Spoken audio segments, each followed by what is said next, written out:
এয়া মাংস বনাবলৈ মই অলপ যোগাৰ কৰি ল'লোঁ। তাৰপিছত এইখিনি মাংস ধুই পখালি লৈ লৈছোঁ।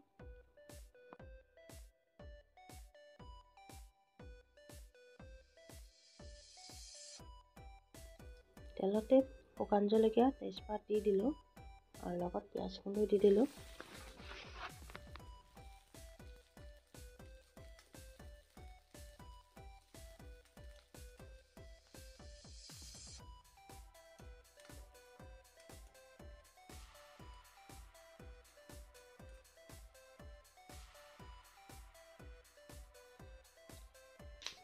পিঁয়াজখিনি ভাজা হোৱাৰ পিছতে আদা নহৰু জলকীয়া একেলগে মই পিচি লোৱা এইখিনিও দি দিলোঁ। দি কিনে অলপ দেৰি ভালকৈ মছলাখিনি আদা নহৰুখিনি ভাজালৈকে ভাজি লওঁ। তাৰপিছত বাকী মছলাখিনি হালধিৰ সৈতে মই এনেকৈ পানীৰ সৈতে গুলি লৈছোঁ। লৈ কিনে এইখিনি মই ইয়াতে দি দিলোঁ।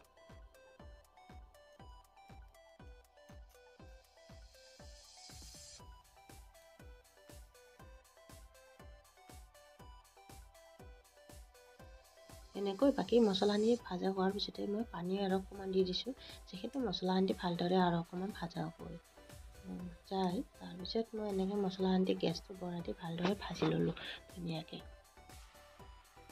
এয়া হৈ গ'ল। তাৰপিছত আৰু মই বিলাহী দি দিছোঁ।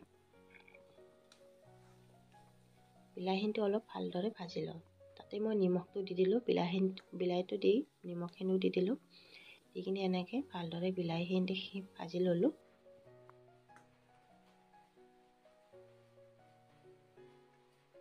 সেইফালে মই মাংস ধুই পখালি লোৱা এইখিনি দি দিলোঁ। মাংসখিনি দি এনেকৈ ভালদৰে লৰাই দিওঁ।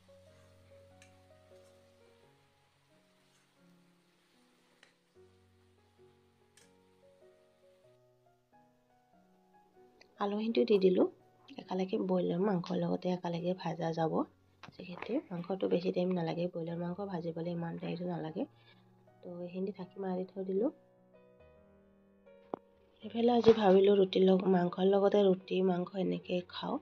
তো মাংসখিনি সেইফালে বহাই থৈ কিনে এইফালে আটা মানে লৈছোঁ মই এনেকৈ ধুনীয়াকৈ মাৰি ল'লোঁ। তাৰপিছত মই ইয়াতে নিমখো দি দিলোঁ। তাৰপিছত পানী দি কিনে ভালদৰে আটাখিনি মাৰি থৈ দিওঁ। তাৰপিছত এইফালে মাংসখিনি হোৱাৰ লগে লগে তাৰপিছত ৰুটিখন বনাবলৈ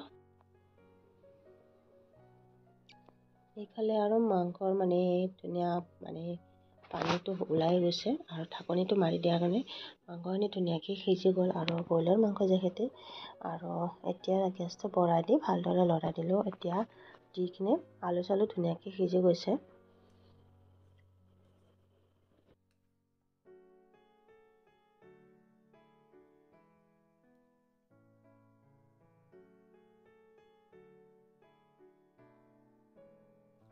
এইফালে অকণমান জোল টাইপৰ মাংসখন বনাম। তো জোলখিনি দি মাংসৰ লগত এনেকৈ ৰুটিৰ লগত মিলাই খাব পাৰিলে ধুনীয়া টেষ্টি আৰু এনেকৈ। আৰু জলকীয়াৰ পৰিমাণ অকণমান মই বেছি কৰি দি দিছোঁ। আপোনালোকক নেদেখুৱালোঁ, কিন্তু জলকীয়াটো মই বেছিকৈ পিচি দিছোঁ। তো আদা নহৰুৰ সৈতে এনেকৈ মাংসখন ধুনীয়াকৈ উতলিছে আৰু পূৰা মাংসৰ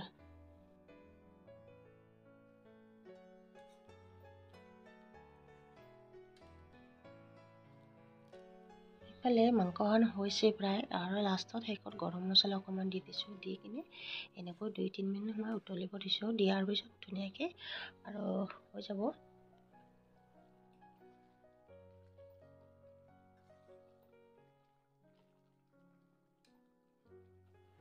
এইফালে মই মাংসখন হৈ গ'ল আৰু গেছটো বন্ধ কৰি ঢাকি মাৰি থৈ দিলোঁ। এইফালে ৰুটি বহাই দিলোঁ আৰু ধুনীয়া পূৰা ফুলিছে দেখিছেনে। অলপ কেৰাহীত প্ৰথমতে দি দুইফালে অকণমান সেক দি তাৰপিছত জেলনাখনত দি এনেকৈ ফুলা ৰুচি আৰু এনেকৈ মাংসৰ লগত পূৰা টেষ্টি কৰি খাওঁ আৰু। তো ৰেডি হৈ গ'ল। এইফালে মাংসৰ ৰেডি, তাৰপিছত ৰুটিও ৰেডি হ'ল। আৰু আজিলৈকে ভিডিঅ'টো ইমানেই। এতিয়া আমি ব'লক খাওঁ আৰু আপোনালোকে ভিডিঅ'টো